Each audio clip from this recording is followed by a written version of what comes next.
আজ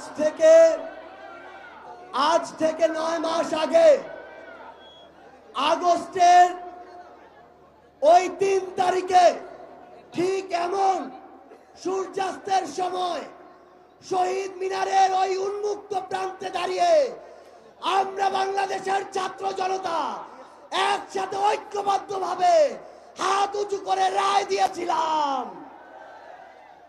ঠিক তখন থেকে আজ 9 মাস পরে 2025 সালের মে মাসের এই 2 তারিখে এই বাইতুল মোকাররমের সামনে বাংলাদেশের ছাত্র জনতা আবারও হাত উঁচু করে ঐক্যবদ্ধভাবে রায় দিবে।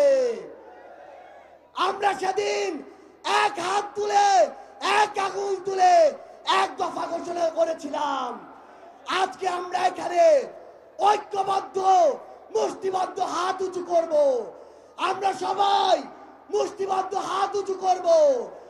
এই আওয়ামী লীগ পিলখানা হত্যাকাণ্ড ঘটিয়েছে কিনা, এই আওয়ামী লীগ শাপলা হত্যাকাণ্ড ঘটিয়েছে কিনা, এই আওয়ামী লীগ জুলাই গণহত্যা ঘটিয়েছে কিনা, এই আওয়ামী লীগ ১৫০০-এর অধিক ভাইকে শহীদ করেছে কিনা, তাহলে এই আওয়ামী লীগ খুনিদের দল কিনা?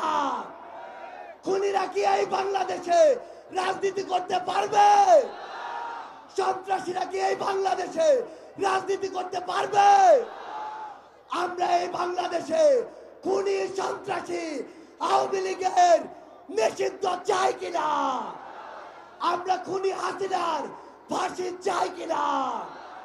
সবাই একসাথে আজকে বাইতুল মোকাররমের এখানে স্লোগান দিতে হবে,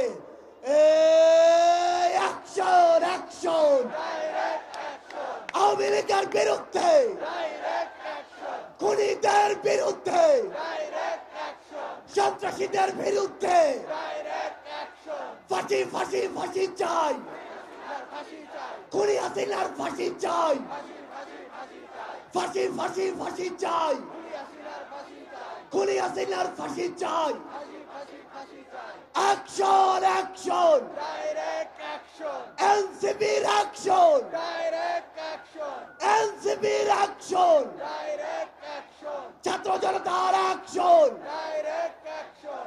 সবাই একসাথে বলতে হবে, ইনকিলাব ইনকিলাব, ইনকিলাব ইনকিলাব, দিল্লি না ঢাকা,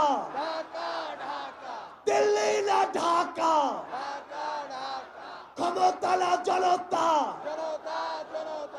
আপোষ না সংগ্রাম, দালালি না রাজপথ, দিয়েছি তো রক্ত, আরো দেব রক্ত, রক্তের বন্যায় ভেসে যাবে অন্যায়, আবু সাইদ মুক্ত, শেষ হয়নি যুদ্ধ, সাইদ ওয়াসিম মুক্ত, শেষ হয়নি যুদ্ধ। আমাদের যুদ্ধ এখনো শেষ হয়নি। আমাদের এই লড়াই, এই যুদ্ধ ততদিন চলবে যতদিন না এই বাংলাদেশের মাটি থেকে খুনি সন্ত্রাসী আওয়ামী লীগ নিশ্চিহ্ন না হচ্ছে। ইনকিলাব জিন্দাবাদ।